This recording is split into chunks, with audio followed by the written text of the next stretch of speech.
Hello, everybody, and happy Friday to you. Hope your week went well. I think my cold is finally gone, thankfully. I got a little remnants of it, but as I mentioned, it normally sticks around with me for a week, and I think I got it either like last Wednesday or last Thursday, really, but, you know. So to continue on with the vein of people that I think you should know, there's a thing on one of the Chicago news stations, a person you should know, and that's kind of like what I'm doing this week. By no means am I going to be able to touch on everybody, but I'll get back to more and more. This other person, some of you have probably met, and I will tell you how we met and give you a little background. His name is Vince Costa, and he's another Italian American, although he's only half Italian. But hey, you know, not everybody can be perfect, you know. But great guy, originally from the Joliet area of Chicago, or Chicagoland, and I met him, you know, he still lives in Chicago. I met him, you know, in Chicago, and we met at a place that we used to hang out at, and you know, he hangs out there more now because I don't live close, but any longer. But great guy, very intelligent, went to Notre Dame, and no. He didn't get catfished, but nonetheless, a hell of a man. When I first met Vince was about 5'7" and about 210 pounds or so, roughly. Little weeble wobbles, but they don't fall down. Although Vince fell down and broke his foot once, that's another story. But after knowing each other for quite some time, he finally said, you know, I want to learn, I want to this and that. And he had let Johnny Lira, the boxing champion, who was a mutual friend of ours, he let Johnny move in with him, you know. And I'm like, well, study with Johnny, you know. Johnny gave him a couple lessons, but he really wanted to learn boxing with me. So I was teaching him boxing, and I put him on my diet. Vince ended up going from something like 210-ish, 212, down to around 162. That's, you know, a significant weight loss of close to 50 pounds. And he's managed to keep it off for the last several years, you know, and he tries to keep it at all times under 170. Plus, his boxing has become really good. He's actually worked out with one of the UFC guys that I was training, and, you know, while Vince isn't really a grappler, I really haven't spent much time. He'll see me do holds, and when he runs into guys that think they're grapplers, he's like, put your hold on me, and Vince just gets out of it and then puts one of my holds on, and they can't get out of it, and then the next thing you know, Vince is no longer 5'7", he's like 7'2". But that's how Vince is. I don't think I've ever met a man who has I've never met a man who has a more positive outlook on life, and it's genuine. He's not like the insincere positive thinkers, because Vince is not a positive thinker, okay, in a traditional sense. He just laughs all the time. He just makes, you know, at times people, you know, just really happy. And Vince has got a lot of problems too, like we all do in our life, but he never lets it get him down. And, you know, he has that intestinal fortitude to not quit. He's another one, and I don't know if I'm just lucky in meeting people like this. I mean, I guess I have to balance it out. I've met a lot of people who don't have intestinal fortitude. The thing is, they just don't stay in my life, so I kind of like forget about them. But Vince has just been, again, like the best friend anybody could ask for. And I don't consider Vince, we don't have like most guys, I feel kind of weird calling them my students because they're my friends, you know. And I just have, you know, calling them students in a way it kind of leaves a bad taste in my mouth. Although we do have a student-teacher relationship at times. You know, outside of the gym, man, we're totally friends. And you have to look at the overall picture. Am I spending 80% of the time with them in the gym?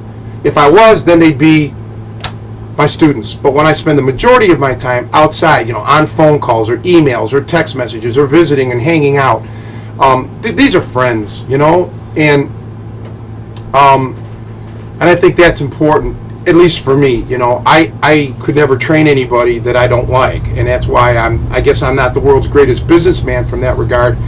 But I just I'm going to tell you about Vince. I guess his dad was, I never met his dad, he passed before I knew Vince, but his dad was a hell of a man.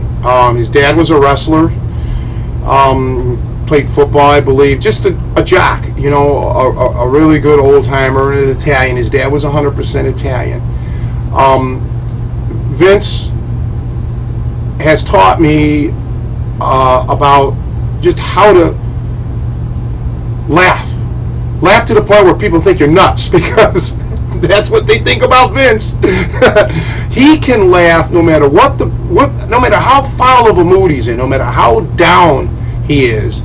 I can bust his chops and he'll laugh hysterically. He isn't full of himself at all, and he is such a natural athlete too. Like I was mentioning about Paulo. I mean, even though he's so different physically than Paulo, he's 5'7", and and he's lean, and he's built like he's in good shape. I think there's pictures of him, or there was a video clip of him on my website. I can't remember now if it's still on there or not. I was getting hit with too many fan letters from women, so I think I had to take him down. But he is just a great athlete, and it's a shame that he really developed all of this, or found out that he had it late in his life, when he was already in his 40s. But you know what? He feels better now. He feels better about himself now. And here's the good thing. He'll call me up, and I'll be like, ugh, I got on a scale, man, I'm 170. And you can just hear it in his voice, the disappointment. And I'm like, boom, buddy, all you got to lose is about 5 pounds. You can do that. And then he does. A week of just like not fasting, but getting back on the righteous path, and all is good. So what I've learned, and Vince is in advertising and things like that, and he's just a great guy. He's put up, he puts people in their place, on his own when he tries to educate people, and he never was a part of the martial arts world, and kind of he's quasi into it, and he's like, man, these people, they don't get it. When you show them something and you show that what they do is ineffective and here's a better way of doing it, instead of oohing and ahhing, they get all like offended. And that's something that he's had to learn to deal with. People just don't, I've said before, when somebody invests a long time into something and then they find out, man, this isn't what I thought it was, or there's something better, it's sometimes hard to break. Like, I give the example of raising a child thinking he's your own child, and then 10 years or 5 years, whatever, into it, you realize this isn't your child.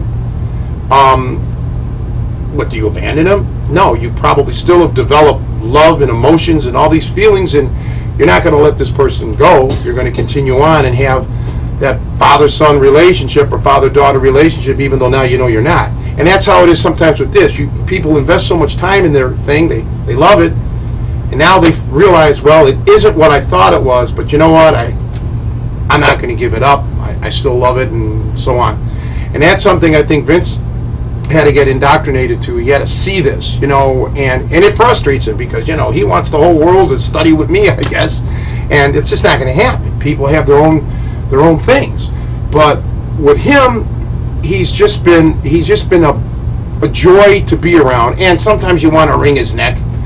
I've said it before. He can be the world's most immature 40-something, and I think he's like 43, 44 now. It's kind of hard with Vince, because he acts like he's 12 and he looks like he's 80, so it's somewhere in the middle.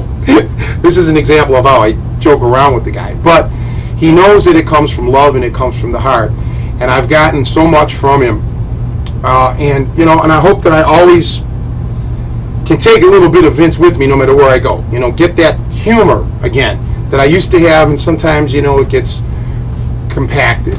So, if any of you guys come to Chicago, I'll try to arrange it to have Vince at the gym, or meet him at least, because you'll get a real good kick out of him. So I want to just say from the bottom of my heart, Vince, you're my Goomba, and I'll always be in your corner, and thanks for being in my life, and I'll talk to you guys tomorrow.